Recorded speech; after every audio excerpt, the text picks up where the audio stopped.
Bueno, buenas tardes, bienvenidos a todos. Una alegría volver a compartir este momento con ustedes. Así que bueno, acá estamos en esta nueva sesión. Carolina nos va a presentar a nuestro disertante, que además es nuestro compañero y nuestro jefe, así que orgullosas de esta sesión hoy. Hola, buenas tardes a todos. Un gusto poder compartir a veces este espacio con todos los participantes. Y bueno, me uno a las palabras de María José.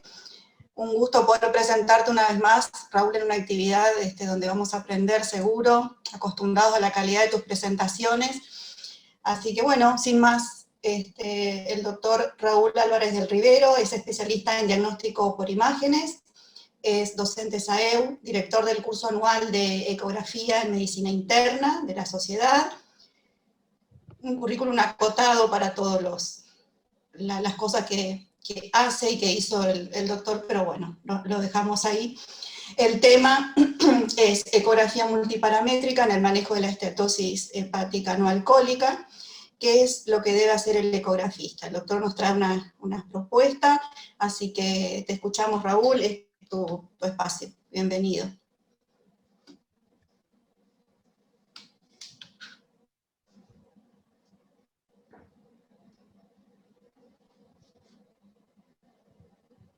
Desmuteate, Raúl. A ver si te puedo ayudar. Doctor, tiene que abrir el micrófono. No lo estamos escuchando. En la parte de abajo.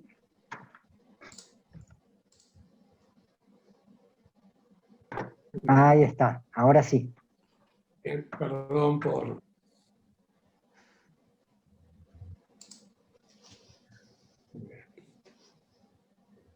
Bueno, perdón por el error. Muchas gracias, Carolina. El placer es mío desde ya. Me sumo a la bienvenida a todos los colegas que están presentes e integrantes de nuestra sociedad. Y es un gusto para mí, una vez más, un enorme placer poder dirigirme a ustedes. El tema que elegí para esta sesión es este tema de NAFLD. NAFLD son las siglas en inglés de, pido perdón por mi pronunciación, de Non-Alcoholic Fatty Liver Disease, que son las siglas de no alcohólica, enfermedad grasa del hígado.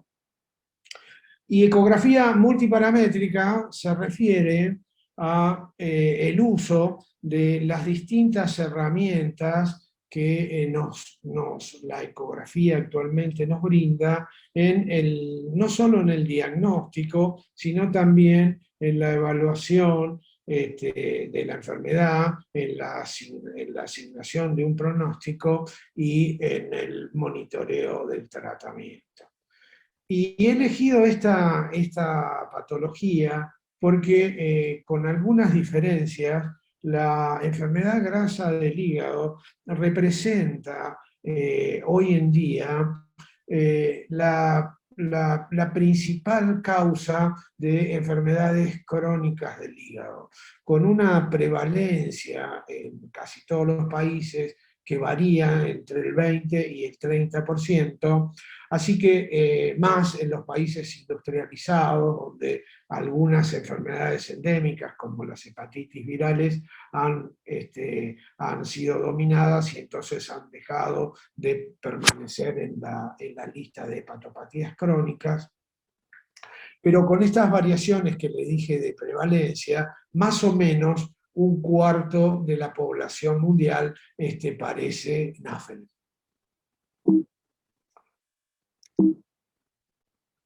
Bueno, el incremento en la prevalencia y la severidad de la esteatosis se correlaciona directamente con la obesidad y con el síndrome metabólico. Con la diabetes mellitus tipo 2, la afección del hígado graso tiene una influencia bidireccional, digamos. Los pacientes que tienen NAFLD tienen una mayor prevalencia de sufrir diabetes mellitus tipo 2, y los pacientes que padecen diabetes mellitus tipo 2 tienen una incidencia muy incrementada de NAFLD, llegando a veces hasta el 90% de los pacientes que tienen hígado graso a desarrollar NAFLD. Es bien conocido que los factores metabólicos aumentan el riesgo de mortalidad por eventos cardiovasculares. Y el solo diagnóstico de NAFLD, generalmente asociado a uno o más factores de riesgo, de por sí implica el tratamiento para la corrección o mejora de esos factores que causan mortalidad cardiovascular. Pero también el hígado graso es, en algunas oportunidades, como veremos, condicionante del incremento de la mortalidad de origen hepático, que es a lo que está apuntando, a lo que apunta más esta presentación. Los expertos internacionales han consensuado últimamente un cambio de nombre de esta enfermedad y por el de MAFLD, el cual tiene implícito un nuevo paradigma que reflejaría más correctamente la patogénesis subyacente del problema. Y MAFLD se referiría ahora a metabólica, referido a la disfunción asociada, por eso MAFLD, a fatty liver disease, es decir, la asociación de una alteración metabólica al hígado graso. Este nuevo paradigma incluye también, es más abarcativo, supera digamos, la exclusión de la negación por no alcohólico, y permitiría incluir dentro de la enfermedad también el consumo en exceso de alcohol, que ahora también nos vamos a referir a él. Porque el objetivo de esta sesión está ideado para hacer una breve una introducción y un repaso bibliográfico de dónde estamos hoy en día con la tecnología en ultrasonidos para la evaluación del hígado graso, pero destinado sobre todo a aquellos pacientes que descubrimos incidentalmente con esteatosis o hígado graso y tienen laboratorio normal.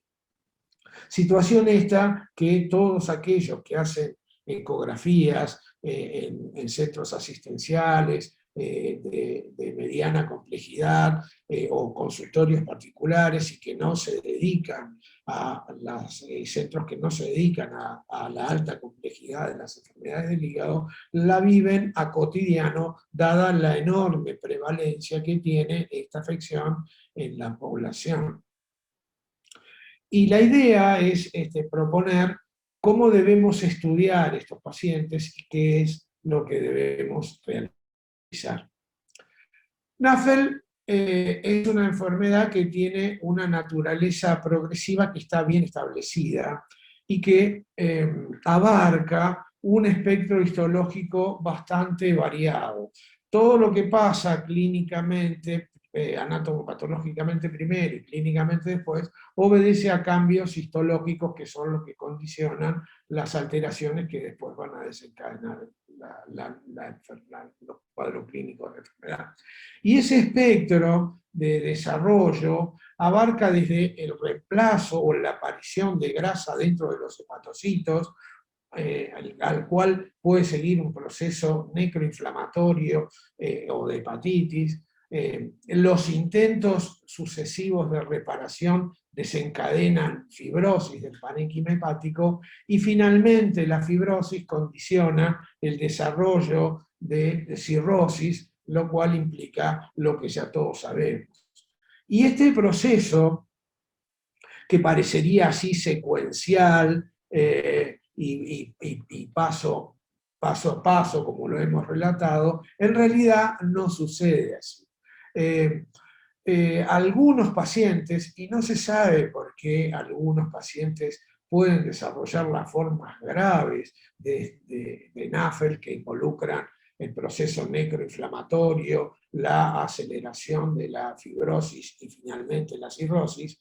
Ese grupo de pacientes, que es un grupo que representa más o menos, varía también en los países, pero para tener números que recordar fácilmente, decíamos que un cuarto de la población mundial padece NAFLD, y un cuarto de ese cuarto tiene la capacidad potencial o desarrolla la forma progresiva de la enfermedad.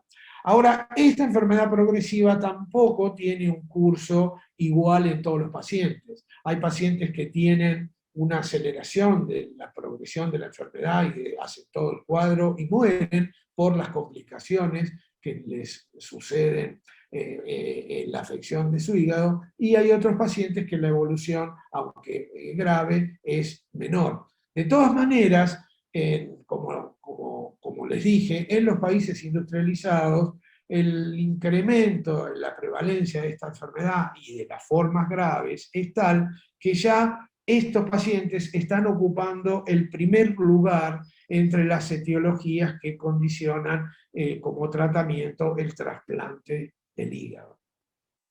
La esteatosis hoy en día, y acorde al consenso internacional, requiere la demostración de evidencia de grasa dentro de los hepatocitos, sea por histología o a través de las imágenes, que es lo que a nosotros nos interesa.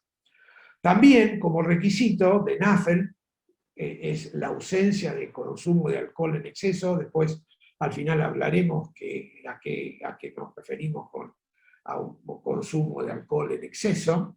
Y por último, la ausencia de coexistencias de otras enfermedades hepáticas crónicas, que también se acompañan de la presencia de grasa en los hepatocitos y necroinflamación y fibrosis, y que muchas veces esas etiologías aceleran el proceso. Y aquí también hay una influencia bidireccional, porque no sabemos a ciencia cierta cuál es la influencia de una u otra en el desarrollo de la enfermedad.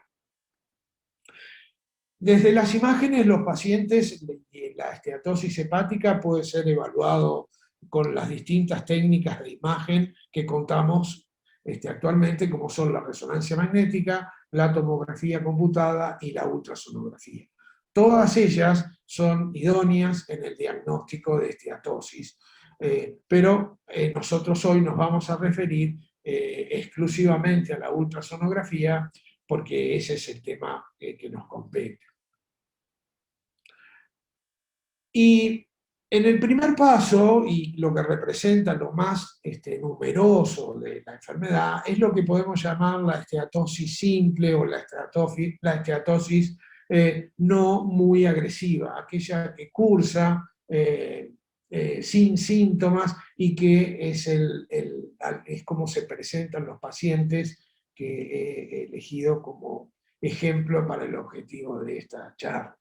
Y esos son pacientes que a veces vemos en la consulta, le hacemos el diagnóstico de hígado graso y al año lo volvemos a ver otra vez, y los pacientes nos preguntan si están mejor y están peor, y no tenemos a veces cómo responder esa pregunta. La esteatosis simple, la ecografía, realiza una evaluación cualitativa de la misma a través de los trastornos o de la alteración que se produce en el parénquima hepático. Y esa alteración de la ecogenicidad, que primero se incrementa y hace que el hígado se vea más ecogénico, a medida que progresa la cantidad de hepatocitos afectados por los depósitos de grasa, empieza a atenuarse, y esa atenuación del haz del sonido nos condiciona a una menor definición de las estructuras que están más distales al traductor, y eso hace que tanto el diafragma como muchas veces los vasos intrahepáticos podamos visualizarlos no correctamente. De todas maneras, ante la sospecha de que un paciente tenga NAFLD, el primer paso que nosotros debemos dar es determinar si la afección es focal o difusa. Siempre desde la sociedad hemos, y en muchos otros lugares también, de una manera didáctica, clasificamos a las afecciones del hígado, focales o difusas, como un inicio de un algoritmo diagnóstico. La esteatosis se puede presentar de ambas formas. Y la forma focal, si bien no es la más frecuente, y que a veces también se denomina esteatosis parchada, muchas veces puede estar presente como se observa en este caso, donde vemos un corte de un hígado, donde hay áreas del parénquima hepático que tienen mayor ecogenicidad y que corresponden a áreas de infiltración grasa de los hepatocitos, y áreas del parénquima hepático que tienen menor ecogenicidad y que representan el área no afectada por la esteatosis con hepatocitos que no contienen grasa en su interior. La verdadera razón por la cual esto se produce en algunos pacientes no está bien establecida y no se conoce a ciencia cierta por qué sucede esto o no. Posiblemente haya detrás de esto una patogénesis de tipo vascular, y esa especulación de que es alteraciones en el flujo del parénquima tiene como sostén algunos hechos bien claros, como por ejemplo se evidencia en esta imagen, donde en un corte longitudinal parasagital del hipocondrio derecho vemos el riñón derecho y el parénquima hepático con dos ecogenicidades diferentes, la mayor corresponde al segmento 6, que está afectado, los hepatocitos que componen este segmento, está afectado por esteatosis, y las correspondientes al segmento 7 no. Y la demarcación de los límites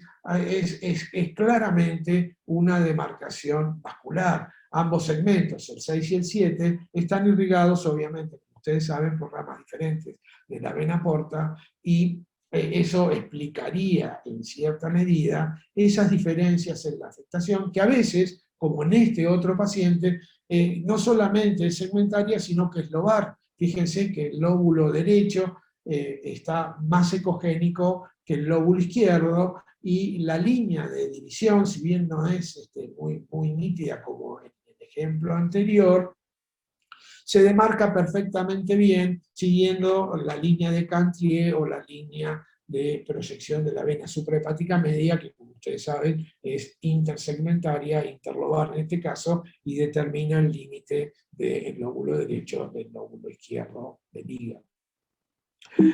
En todos los casos, esta esteatosis parcheada o focal, que puede a veces confundirnos con una lesión nodular ocupante de masa, tanto en la imagen en modo B como el Doppler, que nos ayuda, que obviamente es otra de las herramientas que cuenta el ultrasonido para hacer el diagnóstico, no ejerce función de masa, porque no hay desplazamiento de las estructuras vasculares, ni alteración del contorno del parénquima de los vasos, lo cual nos permite afirmar que la afección, si bien es parcheada y focalizada, se trata de una afección difusa del hígado.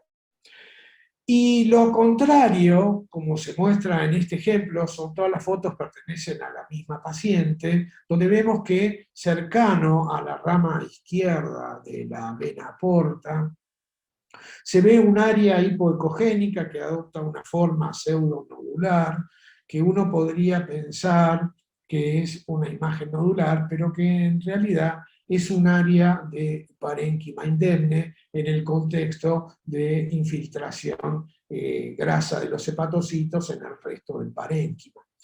Y en estos casos, la teoría de que el origen de esto podía ser vascular, es más fácil de comprender y es posible porque podría tratarse, como ustedes saben, el hígado recibe dos flujos de entrada a través de la arteria hepática y de la vena porta, y la vena porta ingresa luego de la absorción de los alimentos con una carga lipídica que ofrece a los hepatocitos para su metabolismo.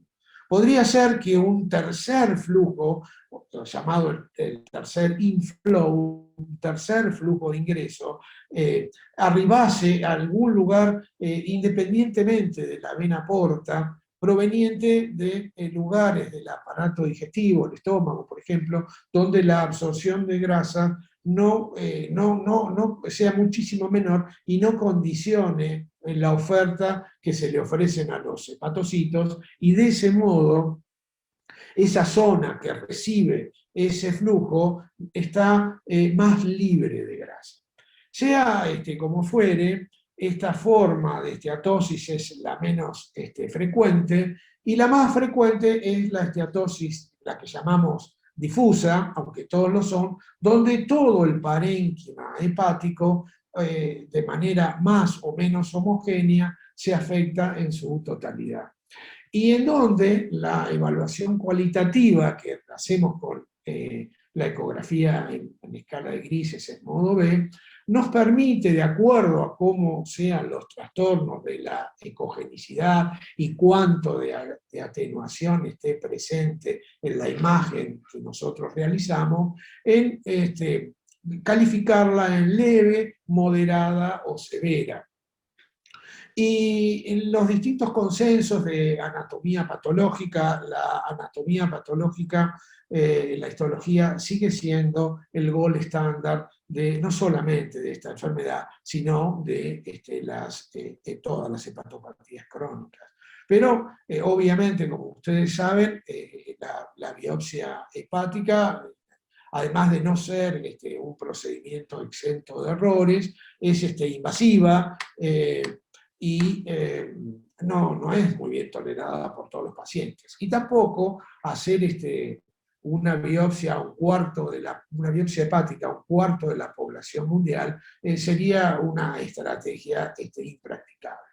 Pero los criterios histológicos de infiltración grasa, y después veremos de las otras sucesos que ocurren en esta enfermedad, sí están vigentes y sí son la referencia estándar que utilizamos para valorar el grado de afección. Y en el caso de Betabir y en los estudios de Bloom, hablamos que la esteatosis, que se representa con la letra S, puede estar ausente, entonces será el estadio S0. Puede ser leve cuando la esteatosis es entre el 5% y el 33% de los hepatocitos, moderada o S2 cuando la afección representa entre el 33 y el 66%, y S3 o severa cuando la afección de los hepatocitos supere el 66%. Y la ecografía en modo B no nos permite diferenciar exactamente cada una de estas categorías histológicas. Y en los casos en que la afección sea leve y la cantidad de hepatocitos sea cercana o inferior al 20%, de acuerdo a la experiencia del operador y a la familiarización que tenga con su equipo, puede incluso hasta pasar desapercibido. El uso de la armónica sí nos ayuda un poquito mejor a establecer este criterio cualitativo, que no tiene ningún elemento que pueda cuantificarse, pero sí el uso de la armónica exagerando la atenuación y la pérdida de congenicidad posterior nos permite discriminar mejor entre la esteatosis leve con la cual en teoría hay una afectación menor al 33%. En esos casos la armónica refuerza la ecogenicidad del parénquima de manera homogénea, y en cambio cuando es más avanzada potencia la atenuación y entonces vemos en estos dos, son dos pacientes, el de la izquierda tiene la imagen dual, la imagen de la izquierda está obtenida sin armónica y la imagen de la derecha de este paciente, esta es con armónica, y en estos pacientes que tienen una esteatosis más marcada, también es en el mismo momento, la imagen de la izquierda es tomada sin armónica y la imagen de la derecha lo es con armónica. Fíjense que a pesar de que en esta vemos que hay atenuación y una pobre visualización de los vasos intrahepáticos, cuando utilizamos la armónica mejora un poco la visualización de los vasos sanguíneos que están más cercanos al traductor, pero se acentúa la atenuación y la visualización del diafragma empieza a perderse. Sea como fuere, esta imagen cualitativa está librada a la experiencia, que como todo en medicina igual, a la experiencia de quien realiza el examen. En intentos de poder cuantificar esta esteatosis, las distintas empresas están proponiendo distintas herramientas basándose en algunos trabajos que han realizado algunos autores, como por ejemplo este grupo italiano que utiliza el ratio entre la ecogenicidad del parénquima hepático y la ecogenicidad del riñón al mismo nivel. En este caso, que es un paciente normal, que no tiene esteatosis, podemos medir el grado de brillo que tiene ambos parénquimas, el renal y el hepático, y establecer cuántos, eso se puede documentar, el brillo a nivel de decibeles, y establecer una relación o ratio entre uno u otro, el cual, y eso lo puede presentar, el equipo lo va a poder presentar o de manera como un histograma o con un número que en el caso de los pacientes que tienen hígado graso va a estar alterado porque por la atenuación la ecogenicidad del parénquima renal es menor. Y en este trabajo estos autores proponen como valor de corte normal que la relación de la ecogenicidad entre uno y otro debe ser del 2,2%. 2,2, es decir que el número aquel que sobrepase 2,2, dicho de otra manera, todo parénquima hepático que sea el doble y un poquito más de la ecogenicidad del parénquima renal, sería un parénquima que tiene infiltración grasa. Y esta medida, si bien es un intento de cuantificación, en realidad es una medida semi-cuantitativa, porque está comparando dos elementos, aceptando que aquel que tomamos como referencia, que es el parénquima renal, puede ser normal, y esto puede no ser cierto. El parénquima renal puede estar afectado por alguna alteración, y eso nos alteraría nuestra medición. Así que el índice hepatorrenal, que seguramente las casas comerciales van a difundir cada vez más y va a llegar como oferta a cuando uno quiera adquirir un equipo, puede ser una herramienta importante que va a utilizar, pero no es una cuantificación exacta, sino que es una medida semi-cuantitativa. Este otro grupo de autores italianos, en un intento de establecer más especificidad en el diagnóstico, propone como cuantificación el Esteato Score. Y ahí les cito el trabajo para que ustedes lo lean con tranquilidad, pero lo que hicieron es sobre 115 pacientes voluntarios que tenían algunos normales y otros con algunas patologías. A todos ellos le efectuaron ultrasonidos del hígado y lo compararon con los hallazgos de resonancia magnética y del CAP. Después les voy a mencionar qué es el CAP, y el control, la referencia estándar de calidad, era 2 biopsias hepáticas. Y ellos utilizaron para la elaboración de este score algunos parámetros. Al ya conocido ratio hepatorrenal le agregaron un ratio parecido, pero en este caso tomando el grado de brillo del parénquima hepático y del contenido de la vena porta. Otro parámetro que consignaron es medir, cuantificar la tasa de atenuación en con cinco ejes sobre el parénquima hepático, midiendo cuál era el nivel de decibeles en el ingreso, en la parte media del parénquima y próxima al diafragma. El otro parámetro que tomaron en cuenta es cómo se visualizaba el diafragma, cuál era el nivel de visualización en decibeles, y de la misma manera la visualización de la pared de la vena porta. Y un grupo de la población, los grupos de la población de Pisa, los compararon con los hallazgos de resonancia magnética, y otro grupo lo compararon con el CAP, que ahora me voy a referir a él, y todos ellos usando la histología como patrón estándar. Ellos concluyen en su examen que tanto el ratio del hígado con la vena, con el contenido de la vena porta, con la visualización de la pared de la vena porta, no eran muy orientables para su trabajo, y entonces de esos 5 parámetros reducen a 3, que son el ratio hepatorrenal, la tasa de atenuación y la visualización diafragmática. Y con un algoritmo matemático que ellos proponen, con una constante, demostraron que, y lo cual es muy lógico, que un aumento del ratio hepatorrenal sumado a un incremento de la tasa de atenuación y multiplicado por una disminución de la visualización del diafragma, y por esas constantes de su algoritmo matemático, a mayor número obtenido, la esteatosis era mayor.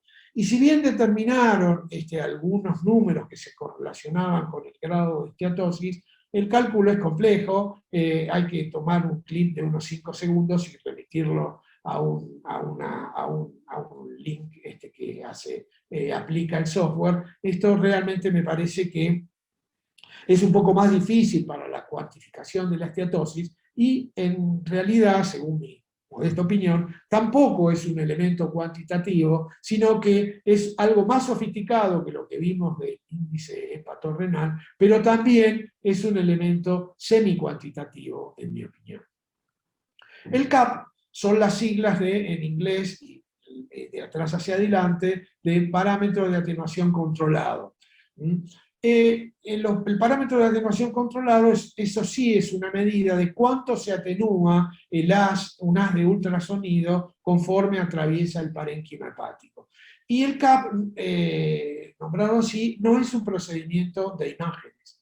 Los procedimientos de imágenes que reemplazan al CAP se denominan ATI, y esto algunos vendedores ya ofrecen este software en los equipos, y lo que hace este software es evaluar la tasa de atenuación de las ondas sonoras en la caja ATI.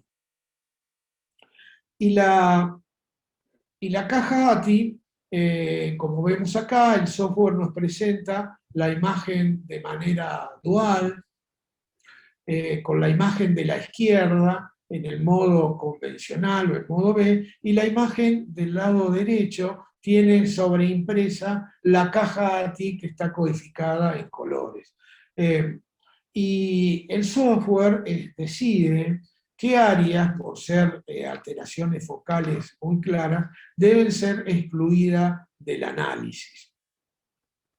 Y vemos cómo sobre la caja de colores se establece un ROI que tiene una forma de abanico, que el equipo censa cuál es en decibeles por centímetro por megahercio la tasa de atenuación que tiene el parénquima hepático.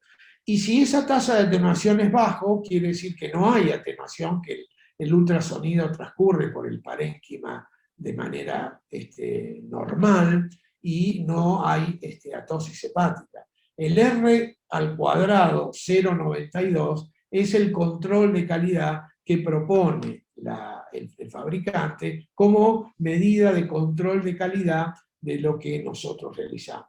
Y esa tasa de atenuación medida en decibeles por centímetros por megahertz, obviamente se va a incrementar en los pacientes que tienen esteatosis. En este ejemplo que les muestro aquí, obtenido del trabajo de los autores que ahora les voy a mostrar el trabajo, fíjense que tenemos una pobre visualización de los vasos y una no buena visualización de las estructuras posteriores más alejadas del transductor. La taza, la caja ATI de colores está centrada en una zona y sobre ella hay un ROI que tiene una forma de abanico que incluye 3 sectores de vasos que han sido excluidos para que no afecte la medida. Y observen ustedes que ahora la tasa de atenuación o el número de atenuación en decibeles casi es el doble de lo que era anteriormente, y otra vez esta medida de calidad sigue siendo 0,96. Y esto nos indica que hay mayor atenuación, lo que veíamos cualitativamente con el modo B, aquí lo podemos documentar en el grado de atenuación conforme atraviesa el parénquima hepático centímetro a centímetro. Y para aquellos que quieran interiorizarse más sobre este trabajo, esta es la cita bibliográfica donde pueden leer y donde los autores nos muestran esta imagen en la cual son tres pacientes, perdón, en los cuales hay una, perdón, me he equivocado, es un solo paciente al cual se le han realizado 3 mediciones y la del medio está señalado con amarillo y el R2 es menor a 0,90 y el equipo ya lo muestra en las letras en color amarillo diciendo que no debemos considerar para el análisis este valor porque el índice de calidad es bajo. El índice de calidad óptimo es todo aquello que supere el R cuadrado 0,90, como lo muestran las imágenes de los extremos. Y el promedio de atenuación por decibeles, por centímetro, por megahertz que se obtiene de las imágenes, nos daría el valor de esteatosis que tiene el paciente. La flecha de arriba a la izquierda está señalando cómo la caja tiene un artefacto de reverberación que lo muestra en color marrón y que no debe ser incluido en la medición. Es un artefacto que se produce, perdón por la redundancia, por la reverberación de la cápsula del parénquima hepático, como ahora veremos en otra técnica. Y obviamente a mayor crecimiento de los valores de atenuación, mayor grado de esteatosis. Los valores de corte no están establecidos, pero podría ser esta herramienta quizás no tan útil en el diagnóstico, sino en el seguimiento de los pacientes, porque un incremento de la tasa de atenuación indicaría un agravamiento de la esteatosis. Y de la misma manera, una disminución podría, quizás se necesitarán más estudios para corroborarlo, podría indicar una mejoría. Si bien todo ocurre a veces de manera conjunta, aunque lentamente en el tiempo, la necroinflamación, conocida como NASH, no alcoholic steatohepatitis, hoy por hoy no tiene, y esto dicho entre comillas, una traducción en la ecografía, aunque ahora veremos. Y el proceso de inflamación también es referido histológicamente como ausente, el Metavir lo refiere con la letra A, leve, moderado o severo, de acuerdo a otro criterio que, aunque parece un trabalengua, se llama NAS, que significa el NAFLD, el score, NAFLD Activity Score, el score de actividad de la inflamación, y de acuerdo a criterios histológicos podemos decir que el grado de inflamación. Dejemos un momentito el tema de la inflamación para seguir con la fibrosis, que es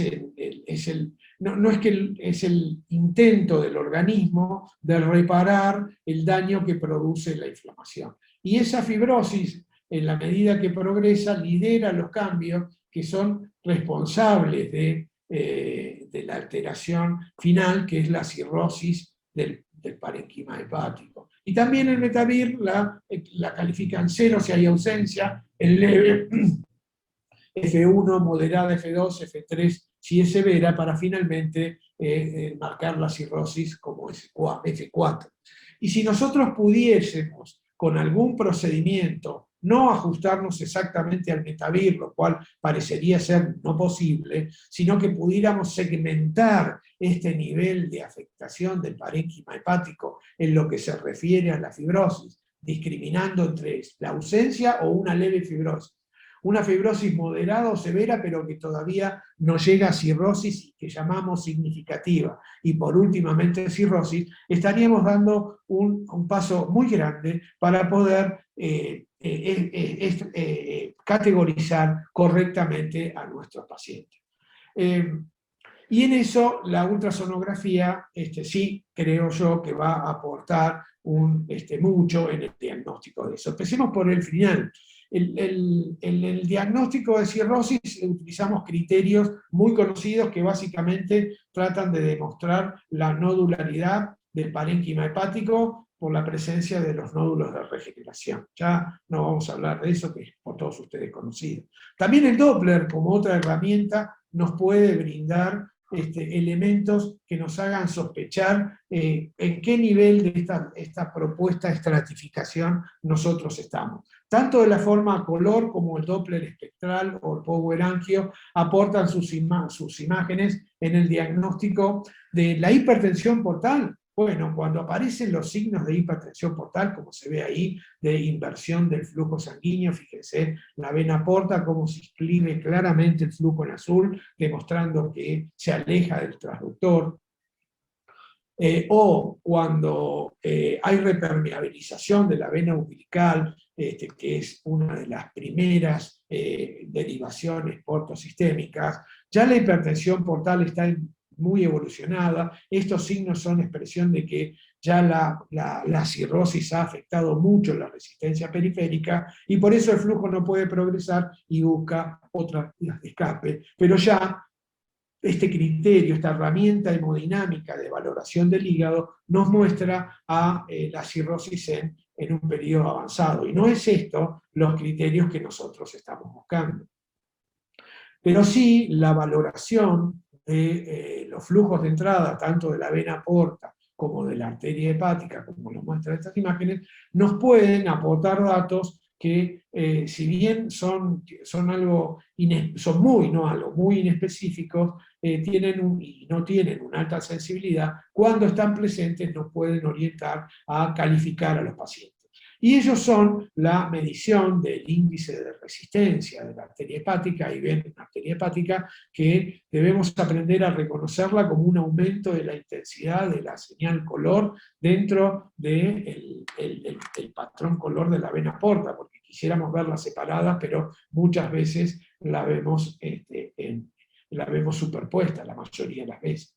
Y independientemente de la velocidad, el valor del índice de resistencia, que obviamente es una expresión de la resistencia del parénquima hepático, nos puede ser muy útil cuando su valor esté por arriba de 0,78 a nivel del ilio hepático de las venas o de las ramas principales derecha e izquierda. Tiene una altísima especificidad, aunque no es muy sensible, porque aparece en pacientes que están muy evolucionados.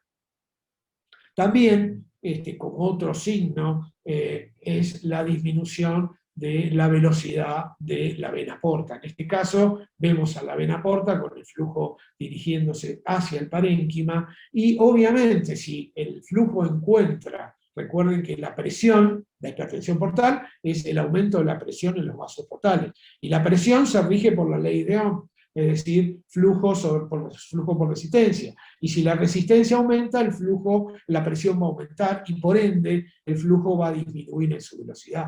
Entonces, si encontramos que la velocidad de la vena porta es menor a 16 centímetros por segundo, o la media es menor a 13 centímetros por segundo, nosotros podemos afirmar que el paciente tiene una hipertensión portal, pero quizás no sea tan útil en el diagnóstico precoz de la hipertensión portal, sino en la evaluación y en el seguimiento de los pacientes. El otro sistema es la valoración de las venas suprahepáticas, y aquí vemos cómo simplemente viendo en el video, vemos que en este momento, las venas suprahepáticas tienen el flujo retrógrado, es decir, no se está acercando al corazón, sino que se está alejando de él. Las venas suprahepáticas desembocan, obviamente, como ustedes saben, en la cava, y el flujo anterógrafo debiera marcarse como azul, pero en este slide vemos que el flujo es retrógrado, y si vemos un momento después, vemos que el flujo es aterógrado,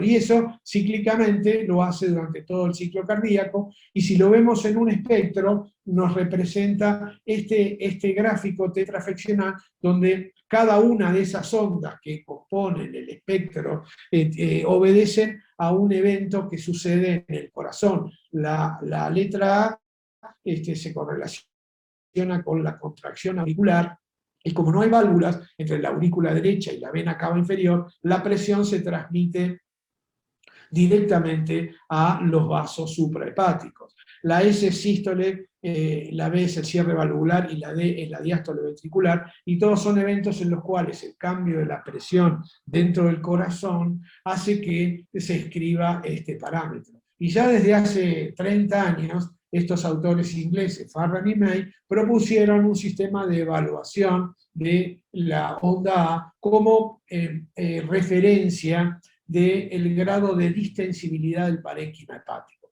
Considerando que un paciente no tiene alteración cardiológica y tiene un ritmo cardíaco normal y no hay alteraciones en la válvula tricúspide que altera este patrón y que es fácil de reconocer, nosotros podemos ver, y Farran y May así lo hicieron, dividieron el espectro anterógrado, que es aquel que va hacia abajo, que va hacia el corazón,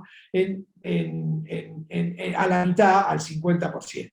Y entonces, en virtud de la posición de la onda A, que como les dije era la sístole auricular, establecieron que si la onda A pasa la línea de base, y en ese caso cuando pasa la línea de base se inscribe en rojo porque el flujo se hace retrógrado, o si la onda A llega a la línea de base pero no la sobrepasa, o si la onda A está por arriba del 50% del espectro anterógrado de los vasos suprahepáticos, esos serían valores normales que indicarían que la distensibilidad de las paredes de las venas suprahepáticas es normal y no está condicionada por un hígado más duro que no le permite expandirse, tales como lo muestran la posición de la vena de la onda A cuando está por debajo del 50% del espectro anterógrado, o cuando directamente no podemos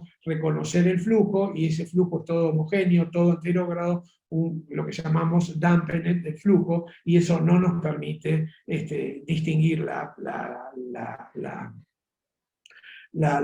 onda. Y quizás tampoco esto sea un elemento diagnóstico de certeza que nos permita hacer el diagnóstico, pero sí un elemento de valoración en los controles sucesivos. Si nosotros vemos en controles sucesivos que el espectro es difícil obtenerlo porque está muy influenciado por la variación respiratoria, y como todas las cosas requiere una curva de aprendizaje, pero cuando uno puede reproducir de manera igual todos los exámenes, entonces alcanza la calidad necesaria para poder establecer comparaciones en el transcurso de la evolución de una hepatopatía por NAFLD y digamos en el tiempo como elemento de valorar si hay progresión en la enfermedad. De manera que, resumiendo esto, los signos Doppler de relevancia precoz que podrían ponernos en alerta de una cirrosis subclínica compensada en el cual el paciente no tiene ningún síntoma, o mejor aún, en una fibrosis significativa, son la disminución del flujo de la vena porta, otro criterio morfológico que es la variación respiratoria del diámetro de los afluentes de la vena porta, la vena esplénica y la vena mesentérica superior. En ella se debe ver muy bien el cambio de calibre, por lo menos del 40% con los movimientos respiratorios. El aumento del índice de resistencia de la arteria hepática y el espectro anómalo de las venas suprahepáticas. Y si bien ninguno de estos elementos puede ser diagnóstico por sí de que el paciente tiene algún grado de afección crónica de fibrosis, si visto en el tiempo, el cambio de los parámetros podría ayudarnos a realizar un diagnóstico precoz, porque veríamos cómo va progresando en algunos casos el signo y cómo va disminuyendo la variación respiratoria y el espectro de las venas suprahepáticas. Y deberían reflejarse en los informes para que se puedan establecer comparaciones posteriores. Como les decía, esteatosis, necroinflamación y fibrosis es un conjunto de elementos histológicos que se dan en su conjunto y que son los que condicionan el agravamiento del cuadro que solamente, aproximadamente en un cuarto de pacientes, alcanza la forma agresiva, pero como ya les comenté, en esos pacientes pueden desarrollarse complicaciones que lleven al paciente a la insuficiencia hepática, al desarrollo de varices esofágicas y también al hepatocarcinoma. No se sabe, se ve que el hepatocarcinoma está incrementando su incidencia en los pacientes que tienen NAFLD, aunque todavía no hay estudios prospectivos que nos permitan asegurar cuánto de NAFLD y cuánto de cirrosis se atribuye al origen del hepatocarcinoma. En cuanto a la fibrosis, cuando más fibroso es el hígado es más duro, y cuando más duro es menos elástico, y eso que tratábamos de ver con la distensibilidad de las venas suprahepáticas, ahora lo podemos cuantificar con la elastografía, que estudia cuán elástico es el hígado como expresión de cuán fibroso es. Y el consenso de Tavir establece que ahí en este modelo, donde hay tres esquemáticos, donde tres lobulillos hepáticos rodean un espacio porta, nos dice que cuando no hay fibrosis, es F0, cuando la fibrosis se queda circunscrita al espacio porta o es o es alrededor de la vena centrolobulillar sin establecer puentes, es leve o es F1. Cuando ya la fibrosis empieza a comprometer el espacio porta con alguna vena centrolobulillar, ya la fibrosis es moderada, y mucho más cuando son varios los espacios que están comprometidos, para finalmente desencadenar en la cirrosis, que es la presencia de nódulos de regeneración en ese contexto fibrótico, y que son los responsables de los criterios morfológicos que en modo B nos permite hacer el diagnóstico. Y esta flecha que podría indicar, y de hecho sucede, si se puede corregir la causa subyacente que condiciona la fibrosis, la cirrosis, puede hacer retrotraer, aunque sea parcialmente, la enfermedad. En realidad no quiere demostrar eso, sino que lo que intenta es establecer que si de alguna manera, por la ecografía, nosotros pudiéramos estratificar el riesgo potencial que tuviera el paciente de alguna manera, y eso lo pudiéramos ver en colores, sería mucho más fácil de reconocerlo. Entonces, la cirrosis, la fibrosis moderada y severa, y por ende los pacientes que no tienen fibrosis o tienen fibrosis leve, podrían distinguirse uno de otros si recuerdan, como les dije anteriormente, nosotros podemos estratificar el riesgo que tiene un paciente de tener fibrosis en fibrosis normal o fibrosis leve, en fibrosis significativa que involucra a la fibrosis moderada y la severa, y finalmente la cirrosis. Y si nosotros hacemos eso, aunque hay cierto grado de solapamiento entre los hallazgos que nosotros obtenemos de cada uno de estos parámetros, la posibilidad de poder arribar al diagnóstico es grande. Y esto es lo que hace la elastografía. La elastografía, especialmente la elastografía que se denomina 2D Shear-Wave, suma a los criterios morfológicos y hemodinámicos criterios mecánicos.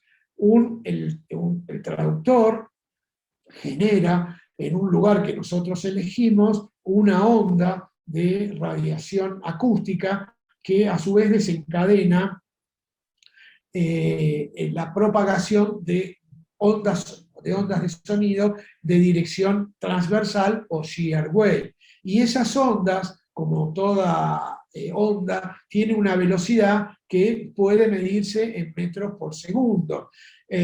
Todas las velocidades se miden en distancia sobre tiempo. Y pueden expresarse así en el equipo, en el software que nos presenta el equipo, o también pueden correlacionarse con una unidad que se llama kilopascales, que ahí está como muestra de 30 a 0, y que de acuerdo a cuál sea la velocidad, también puede presentarse en un mapa de color, que era lo que les decía al principio.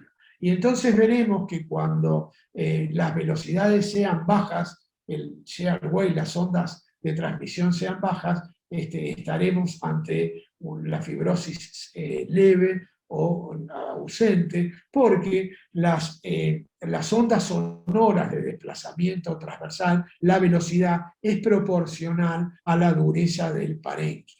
Será más lenta cuando el parénquima es normal y será más rápida cuando la fibrosis esté presente, y más rápido aún si el hígado es muy fibrótico. Entonces, veremos que F0 y F4, que son los extremos, o hígado normal y hígado cirrótico, nos presentan unas velocidades de transmisión de sonido transversal muy diferentes. Y veamos acá este ejemplo. En este ejemplo, el paciente tiene un ROI. Las imágenes, el software los presenta en todos los equipos como la vemos aquí en la izquierda. En la imagen dual, vemos en el lado izquierdo la imagen en modo B, y sobre el lado derecho el elastograma color, que nos muestra un elastograma, y dentro de él podemos poner un ROI, como vemos acá, que realiza una medición, es decir, que mide la velocidad en el cual esas ondas de desplazamiento transversal se generan, y recuerden que la velocidad es directamente proporcional al grado de fibrosis. En realidad, solamente el equipo puede presentar un mapa en color después de que ha censado y calibrado la velocidad. Y cuando el color se nos presenta así, con números bajos de kilopascales, quiere decir que la velocidad es más lenta, y entonces es normal. Cuando, fíjense que en todos estos pacientes que les voy a mostrar aquí, que he tenido la oportunidad de examinar, en ninguno de ellos hay cambios morfológicos que nos hagan pensar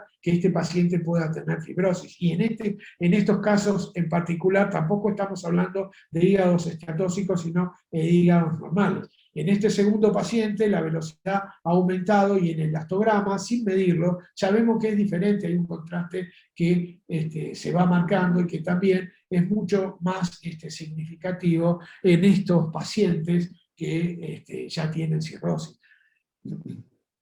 Y poder tener esta, sin siquiera medirlo, que ahora vamos a hablar de la medición, pero ya tener esta idea de qué es lo que está pasando, es un elemento que nos puede ser muy útil para el diagnóstico, el pronóstico y el seguimiento de los pacientes cuando así lo amerite. Les voy a mostrar un ejemplo de algunos pacientes. Los equipos tienen aquí, en el caso de este equipo, tienen en el lado del modo B un sensor de calidad con un mapa de calidad que nos dice que la calidad de los parámetros que medimos es alta cuando es verde y baja cuando es violeta, y en virtud de esa calidad el equipo dispara el elastograma color y el ROI, las medidas que están acá, donde hay LSM, es Liver Stiffness Measure, que el equipo mide el promedio, cuál es la dureza máxima, la mínima, el desvío estándar. El LSM-RLB, es esto que está aquí, también lo dispara automáticamente, que es otro índice de calidad que censa cuánto es el movimiento que tiene la imagen, si la imagen está quieta o la imagen no tiene buena calidad. Y después nos dice a qué profundidad hicimos la medición y cuánto es el ROI que utilizamos, todas medidas que en este caso el valor es de 5,74 bajo, y en este otro todavía menor de 5, 4,56 bajo. Es decir, que estos pacientes tienen una elasticidad del hígado normal, podrían tener el equivalente a F0 o F1, pero a los fines de estratificar en 3 categorías los consideramos normales.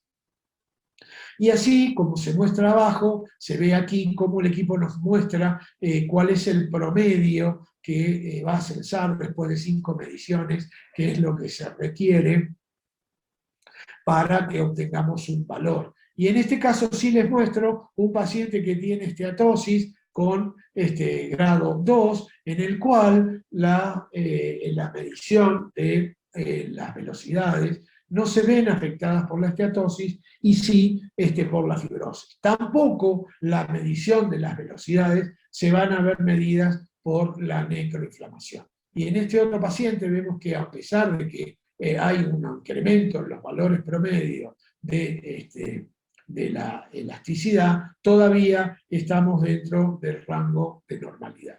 Y este es otro paciente, también que he tenido oportunidad de ver, en el cual la esteatosis se ve claramente, y aún así, aunque los valores ya están un poco por arriba, todavía no ha alcanzado el umbral que es necesario para que nosotros, a través de la medición de la elasticidad, lleguemos a la categoría de fibrosis significativa que nos puede poner en alerta de qué pacientes tienen de un moderado riesgo de padecer esteatosis de alto riesgo o qué pacientes pueden tener bajo riesgo.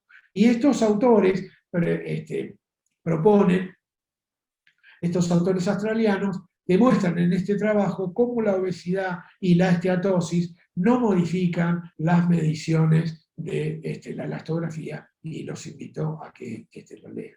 Aquí vemos cómo los parámetros de Doppler de este otro paciente, que con una esteatosis leve tiene fibrosis significativa. Fíjense cómo hay disminución, está casi en el límite inferior la velocidad de la vena porta. Si hacemos ahí el promedio, esta es la velocidad máxima y esta es la velocidad mínima, el promedio es entre ambas, y cómo el patrón espectral de las venas suprahepáticas nos refleja o refleja la posición de la onda A por debajo del 50% del espectro anterógrado, y cómo el mapa de colores del elastograma colores más multicolor y presenta áreas de incremento de la rigidez, y el valor está por arriba de 12 kilopascales.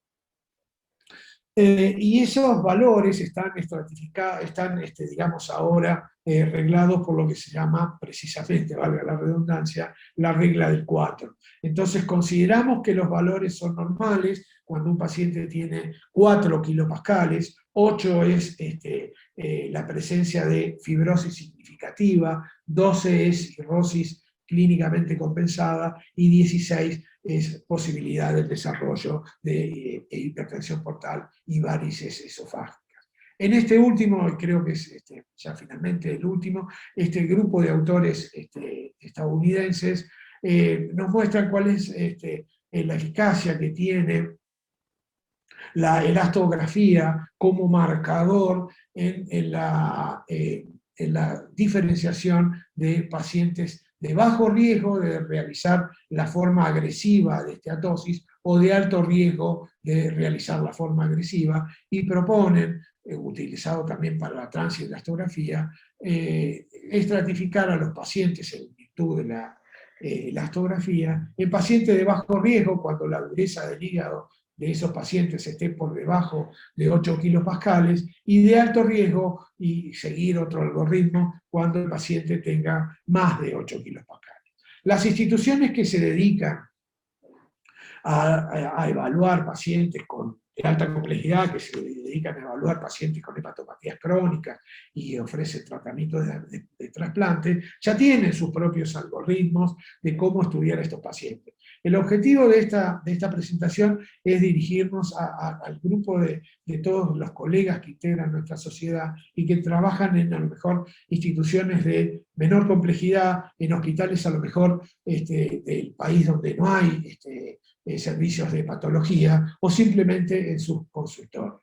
Una última consideración acerca de la esteatohepatitis, en virtud de que la elastografía también parece ser que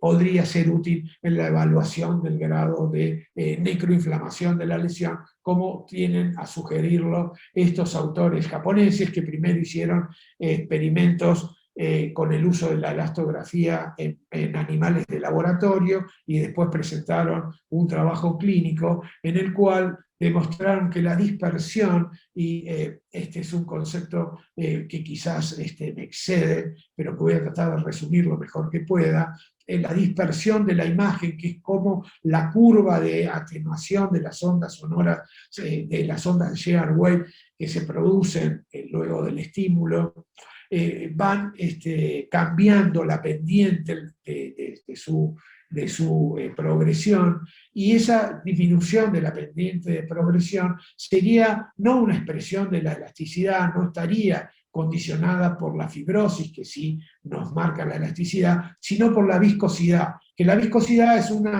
una propiedad física que también se emparenta a la elasticidad, pero que en realidad representa, es una propiedad de los líquidos, y los líquidos cuando son más espesos son más viscosos, y en ellos la curva de atenuación de la dispersión de las ondas transversales estaría alterada. Y el equipo que ofrece, hay un solo equipo, hay tres empresas que ofrecen esto, a diferencia de la imagen View que veíamos anteriormente, nos ofrecen una imagen Quad, en la cual la imagen dividida en 4 nos muestra aquí abajo la imagen en modo B, el mapa elastográfico convencional con sus mediciones, el mapa de dispersión y el control de calidad de transmisión de las ondas sonoras. Y esos valores de dispersión podrían estar relacionados con la actividad necroinflamatoria. Esto todavía está en inicio, y obviamente, como los autores del artículo lo señalan, se necesitan todavía mucho más estudios para poder validar estos hallazgos. Pero para terminar, y esto es lo que propongo al debate o a la discusión, es que es lo siguiente: ante el hallazgo de un paciente que tiene hígado esteatosis y laboratorio normal, en principio con ese solo dato, y aunque lo veamos secuencialmente año tras año, no es suficiente para hacer el diagnóstico de quién de estas personas está en alto riesgo de tener. Todas ellas tienen alto riesgo cardiovascular y van a merecer los tratamientos que correspondan a la evaluación de ese parámetro. Pero no podemos determinar en la ecografía convencional quiénes de estos pacientes están en riesgo de desarrollar eventos relacionados con la mortalidad hepática. Entonces, para ellos deberíamos acordar quiénes y cómo deberían estudiarse los pacientes que se presentan con NAFLD o MAFLD. Hay consenso internacional de que estos procedimientos no deben hacerse por screening, en virtud de que no están establecidos cuál es la rentabilidad a largo plazo de hacer estudios de screening. Pero sí, los pacientes se presentan así, sí, todos nosotros debemos asistir cotidianamente a la presencia de pacientes que vienen a hacerse una ecografía porque sus clínicos lo han mandado a chequearse y así se expresan, y que eso a veces lo hacen año tras año, y nosotros vemos que el paciente tiene esteatosis hepática, pero no podemos ver si eso está progresando o no con la ecografía convencional. Y esos pacientes, utilizando NAFLD, deberíamos excluir lo que llamamos consumo de alcohol en exceso. Y ahora sí, refiriéndome a la relevancia del consumo de alcohol en exceso, yo a veces a los pacientes, es difícil esto, aunque está bien establecido, no hay un consenso internacional, los límites son variables de acuerdo a los distintos países, pero yo les propongo a los pacientes, porque cuando yo era estudiante de semiología, ya hace 40 años, no teníamos estas herramientas, y teníamos que hacer la historia clínica. Nuestros instructores de semiología nos enseñaban que a los pacientes debíamos preguntarle por el exceso, entonces, en lo que se respecta al consumo de bebidas alcohólicas. Entonces, cuando hacíamos el interrogatorio, le decíamos: ¿cuánto toma? ¿Usted toma bebidas alcohólicas? Sí. ¿Cuánto toma? 5 litros, 10 litros de vino. No, tanto no, tomo 8. Entonces, hay una que ya viene aunque ahora las cosas han cambiado, hay una actitud así de prejuicio de que si uno dice a lo mejor que toma o no, qué es tomar mucho, qué es tomar poco. Lo concreto es que yo les ofrezco a los pacientes, no lo escribí aquí, pero que hagan su propia cuenta de cuántos gramos consumen semanalmente de alcohol, que es en la que todas las sociedades establecen como parámetro para determinar cómo se consume alcohol en exceso. Y algunos varía de hombres a mujeres con 10 gramos de diferencia más para los hombres, y en algunos lugares consideran que hasta 30 gramos de alcohol por semana es normal, y sobre todo en los países orientales eso se baja a 20 gramos. Y si ustedes quieren saber y quieren que sus pacientes sepan cuántos gramos consumen de alcohol, la cuentita es muy fácil. Hay que multiplicar la cantidad de mililitros que consumen a la semana por la gradación alcohólica de la bebida que toman, por una constante que es 0,8 y dividir todo esto por 100, y de ahí nos daría cuál es el consumo promedio de alcohol, y ustedes verán que los límites son muy bajos, y esto de que los pacientes consuman alcohol en exceso no deja fuera del riesgo a todos estos pacientes que nosotros tenemos como duda. En virtud de los hallazgos ecográficos y de los hallazgos clínicos, y me estoy refiriendo a aquellos pacientes que no tienen elevación de las transaminasas, ni tienen alterado el cociente APRI, ni el FIB4, que son fórmulas que podemos hacer con todos los parámetros hematológicos, que también nos indican que el paciente pueda estar en riesgo, sino solamente la ecografía, que cuando deberíamos sugerir el uso de las herramientas que cuentan con la ecografía y cómo deberíamos hacerlo. ¿Qué cosas deberíamos incorporar al Doppler? No digo rutinariamente, pero sí sugerir el uso del Doppler en los pacientes, una parte para el ZEUS, que son las siglas también en inglés de Contrast Enhancement Ultrasound, que es el uso de material de contraste en la ecografía, que puede ser un motivo también de interés para que convérsela en su oportunidad, de por qué la Argentina es uno de los pocos países que todavía no acepta el uso de contraste ecográfico. ¿Cuándo sugerir la elastografía? Estos dos procedimientos, Doppler y elastografía, ya los contamos con ellos. Cuando estén las técnicas de ACT y de atenuación, ver cómo las podemos integrar a nuestro protocolo de examen de los pacientes que tienen NAFLD, y dejemos en un paréntesis por ahora cómo podemos evaluar la viscosidad como expresión de la inflamación, a fin de poder obtener una mejor clarificación de cuáles son los pacientes que pudieran estar en riesgo, cuáles son los pacientes que no tienen riesgo, y cuáles son los pacientes que deben someterse a un control más estricto. A tal fin, yo propongo que incorporemos, creo que esto obviamente demandará algún debate posterior, incorporemos no el Doppler tradicional de evaluación de la hipertensión portal, que generalmente nos piden en los pacientes que ya son cirróticos y que obviamente buscan otras complicaciones, como son la trombosis de la vena porta y el desarrollo de varices de colaterales portasistémicas, sino que incorporemos a los vasos, a esos signos precoces que les mencioné como criterios imprescindibles para los controles sucesivos de los pacientes que tienen NAFLD, y también a la elastografía 2D Giger Wave, a fin de que podamos establecer qué pacientes tienen un bajo riesgo de desarrollar la forma agresiva de la enfermedad grasa, y al cual seguiremos en el ritmo que sus clínicos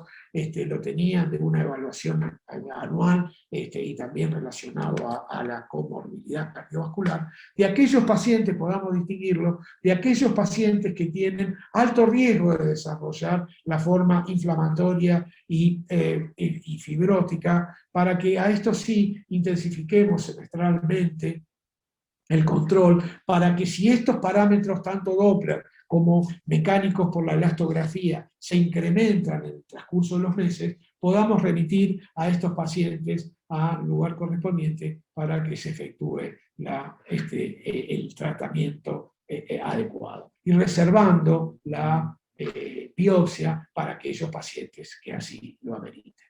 Bueno, muchas gracias por este tiempo, que ha sido más extenso de lo previsto, y queda abierto la discusión para aquellos que quieran darnos su opinión de cómo estudian los pacientes con NAFLD o cómo quieren o deberían hacerlo, y si puedo responder a cualquier pregunta lo haré con mucho gusto. Muchas gracias.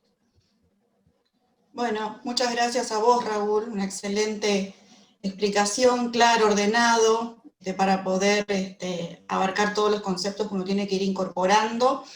Muy buena la propuesta también, ya que no es de rutina la evaluación, creo que en todos los lugares, como vos decías, que no son específicamente de estudios de las esteatosis o de la hepatopatía crónica, que se hace una evaluación muy básica, y la propuesta es de ir incorporando cosas para elevar esa evaluación y dar una devolución un poco más productiva, digamos, más útil para el médico que lo recibe. Esa es la propuesta. Ahora, bueno, habrá que igualar y evaluar todo el tema también de equipamiento, sobre todo en los hospitales públicos de pronto, o en los centros de baja complejidad. Pero bueno, la propuesta está hecha, el desafío está hecho, creo que hay que empezar en algún momento, hay que proponer, y la idea es ir incorporando seguramente todo lo que tiene que ver con la mejora y la oportunidad de las distintas marcas en cuanto a la tecnología que ofrecen y se aplica.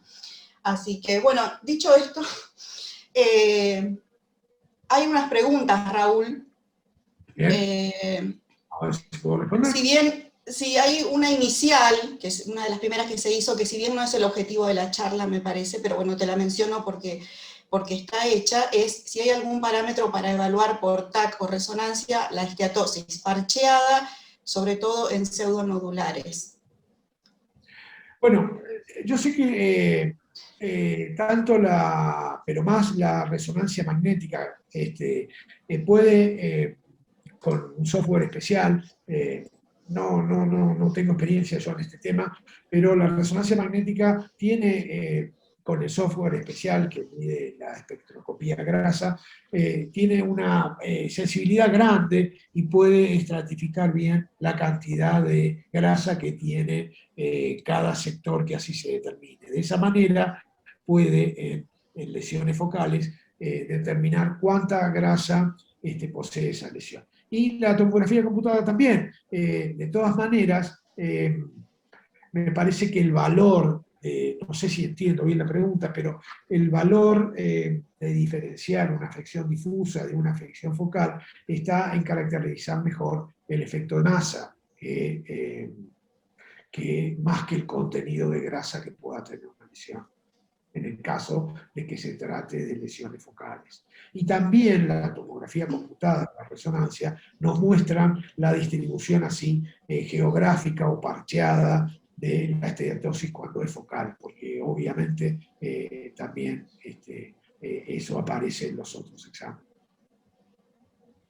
Claro.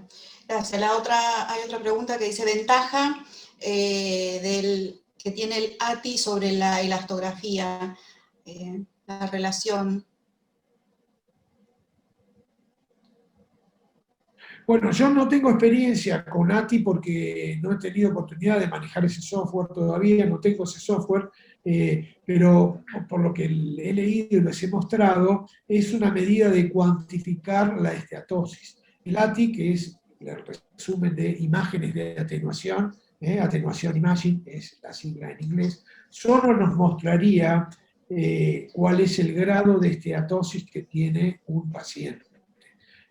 No nos indicaría cuál es el nivel de compromiso que tiene con los dos otros componentes histológicos que tiene esta enfermedad, que son la necroinflamación y la fibrosis regenerativa, que es la que va a liderar después los cambios que conducirán a la cirrosis.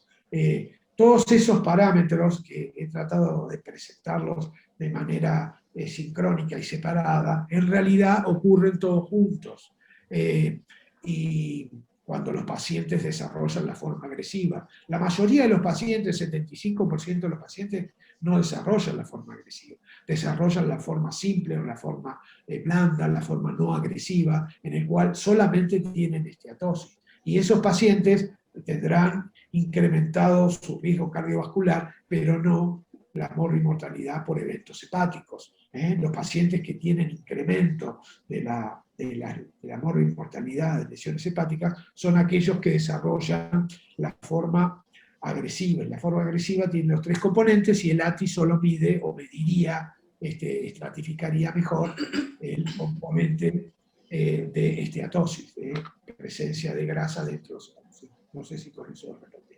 Claro, funcionarían complementariamente, digamos, sumatorio, Sí, la claro. utilidad de uno, más que ventaja uno sobre otro. Exactamente. Okay.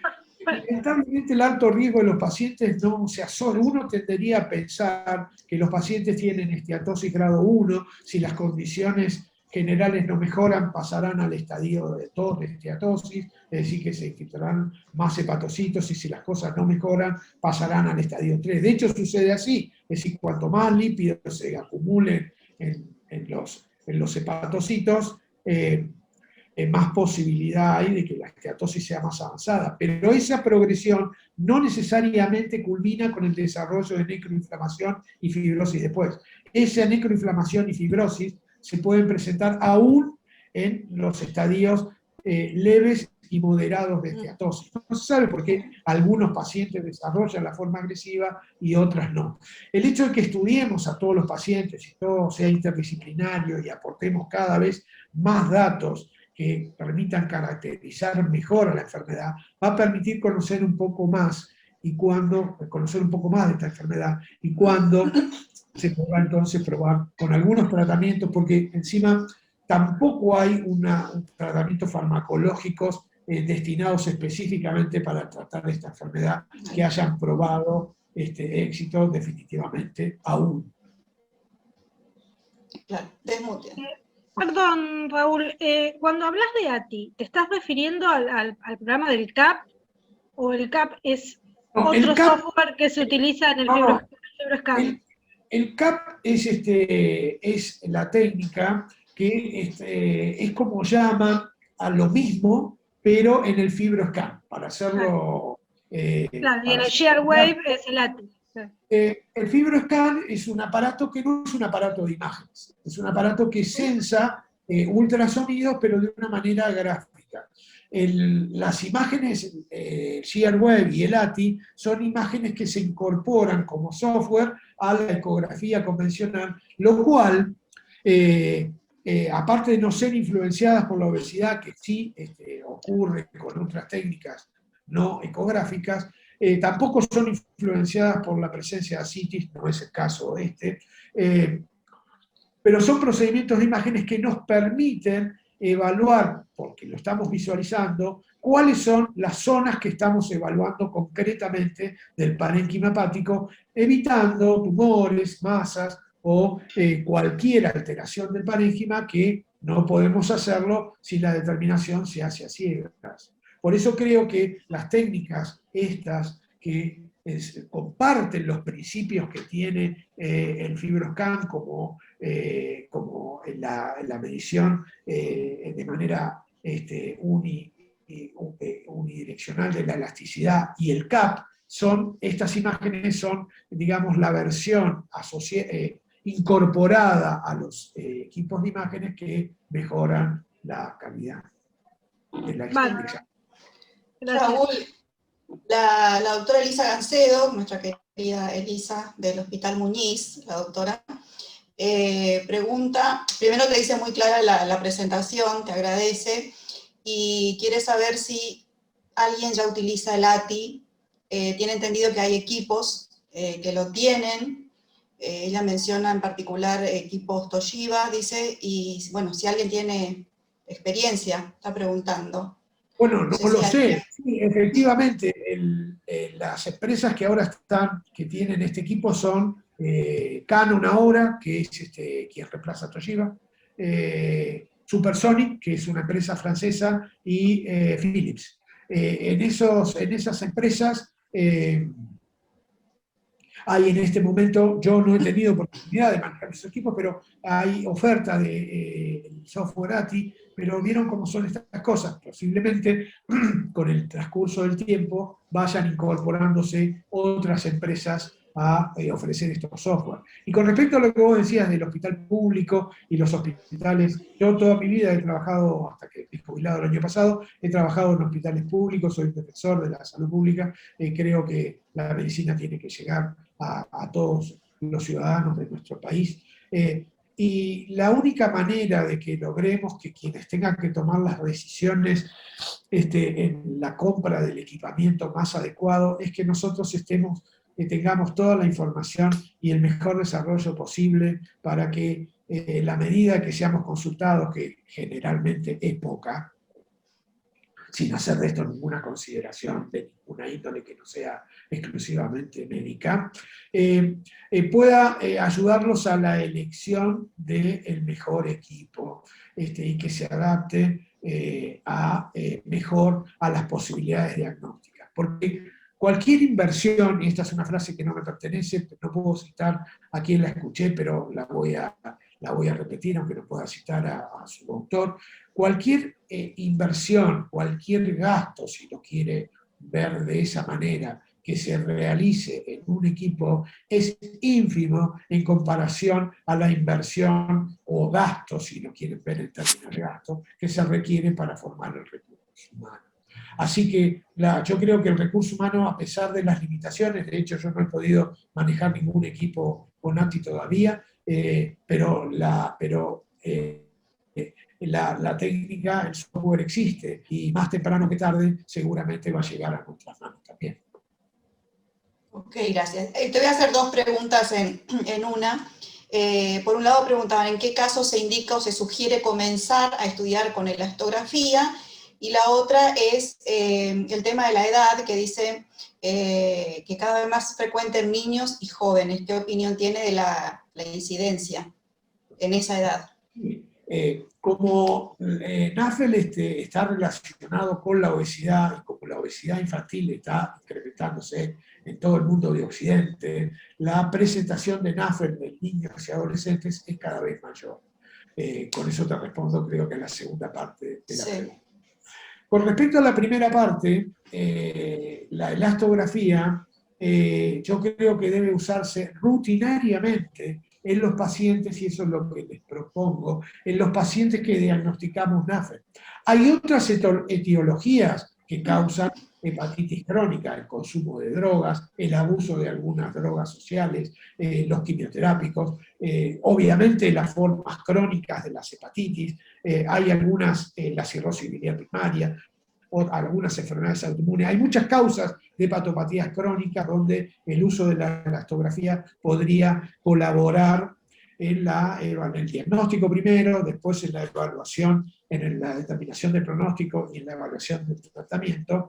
Pero en lo que se refiere a NAFLD, a hígado graso, yo creo que cuando diagnosticamos un paciente con hígado graso, el Doppler de vasos portales y la elastografía deberían hacerse de entrada, porque en mi opinión, modestamente, yo no soy quien para dar una opinión definitiva, pero es lo que yo propongo, es que estos exámenes se hagan de entrada, porque eso establecerían como una hoja de ruta de los pacientes. Nosotros sabríamos que el paciente hoy tendría tantos valores de rigidez y tantas características de velocidad de su flujo portal, por ejemplo, o el índice de resistencia de la arteria hepática. Y si después nosotros podemos, porque logramos sistematizar y repetir, la verdad que no es muy difícil, es difícil, la curva de aprendizaje por ahí es un poco lenta, pero una vez que uno sistematiza el estudio, es muy fácil reproducir, porque en los exámenes igual, porque tanto el Doppler como la elastografía, como el ATI, todos ellos se reproducen en la misma posición anatómica, estudiando a los pacientes de la misma manera, lo cual quedará para otra oportunidad. Pero es muy fácil reproducir, entonces, en los exámenes, en los controles periódicos, nosotros podríamos ver cómo esos parámetros varían de acuerdo a la patología subyacente. Disminuyendo la velocidad de los vasos portales se aumenta la resistencia, porque hay fibrosis de la pequeña vasculatura, o incrementando el índice de resistencia, o incrementándose la elasticidad. Entonces, pequeños cambios, aunque se superponen en las categorías y se solapan con la fibrosis moderada nos podrían poner sobre la pista de que el paciente, aún estando sintomático, y de hecho hay muchos pacientes que están asintomáticos durante largo tiempo, padecen la enfermedad grave. No sé si respondí con eso. Sí, sí, sí. Está bueno para entender que por ahí podemos empezar a formarnos, a tratar de, por ejemplo, la elastografía no tenemos en todos los equipos que trabajamos, pero Doppler sí, así que, por lo menos yo, donde yo trabajo, así que también uno por ahí no lo incorpora de rutina, y si no empezás a hacer estudios, en todos los estudios no tenés la suficiente curva de aprendizaje para saber si eso lo estás midiendo bien o no, con lo cual es muy interesante empezar a hacerlo en todos los pacientes que tengan, ¿no?, la sospecha de la patología, así que bueno como disparador para que todos usemos, por ejemplo, el Doppler en la evaluación de todos estos pacientes, y que ya eso se puede incorporar al estudio, ¿no? Cuando ya el médico clínico lo pida con ese tipo de agregado, ¿no? Que el Doppler esté incluido en el pedido del estudio sería también muy importante para que todos tengamos también ese incentivo desde el punto de vista económico.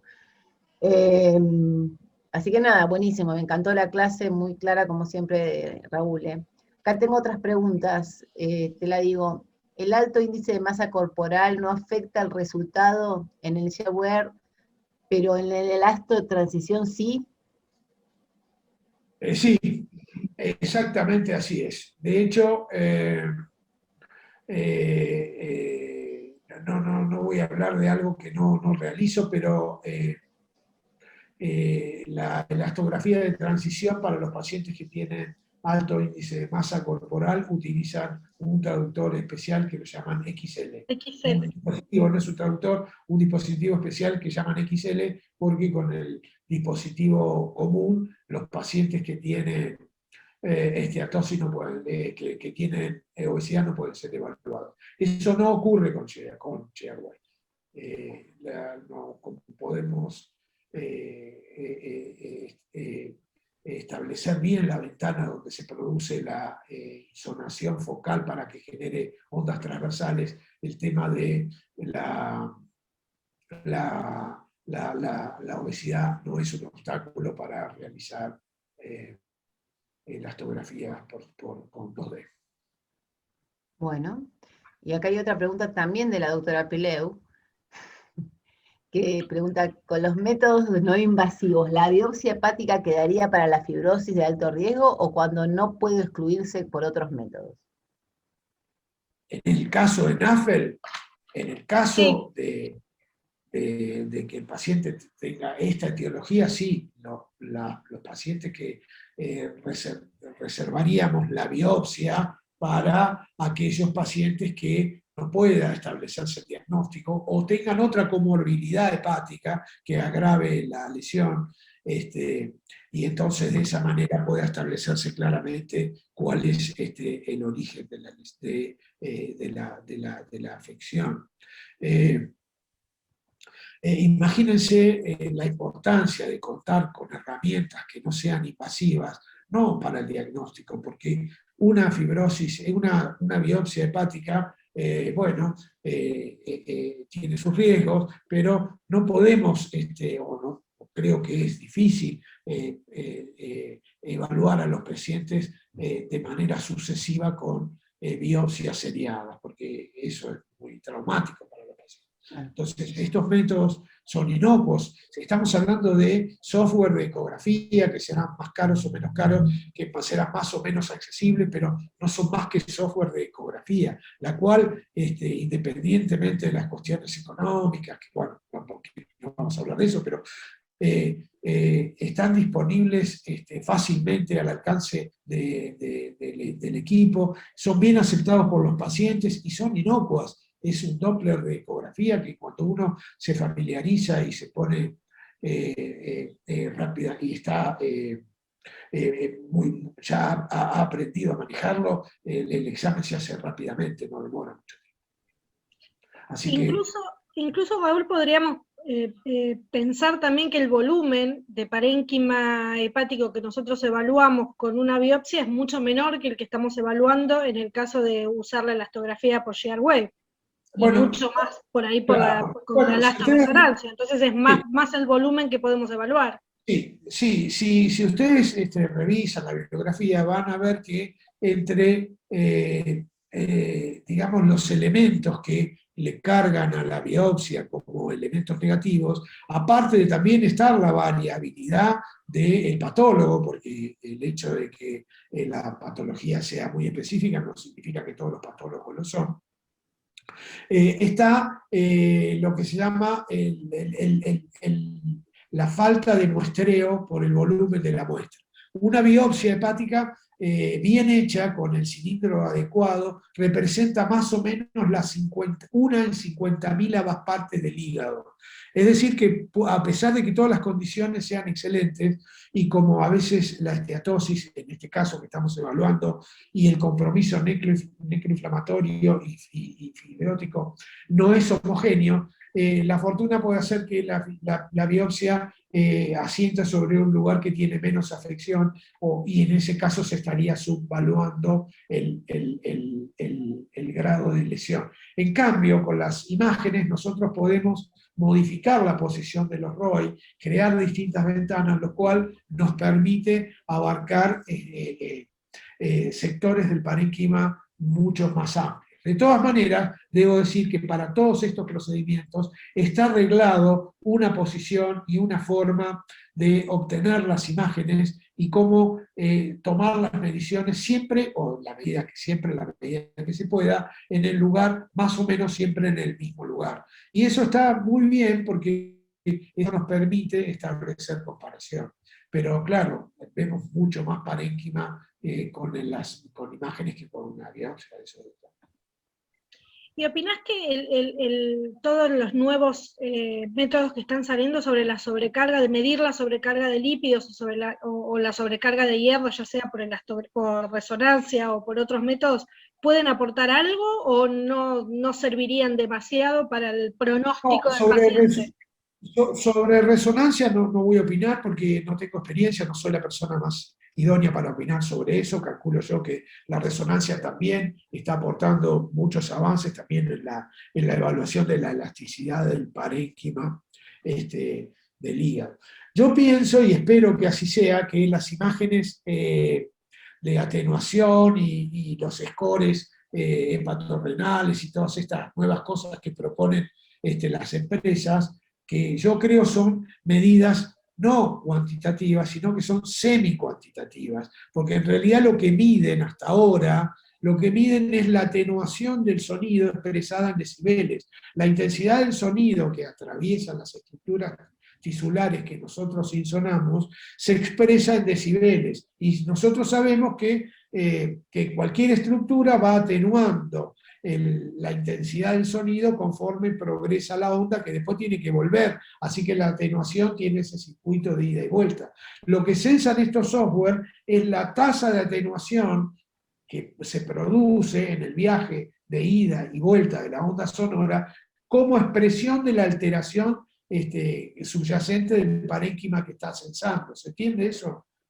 No es una medida, es decir, podría ser en el futuro una medida de la, no es una medida de la carga eléctrica, claro, a eso me refería, sí.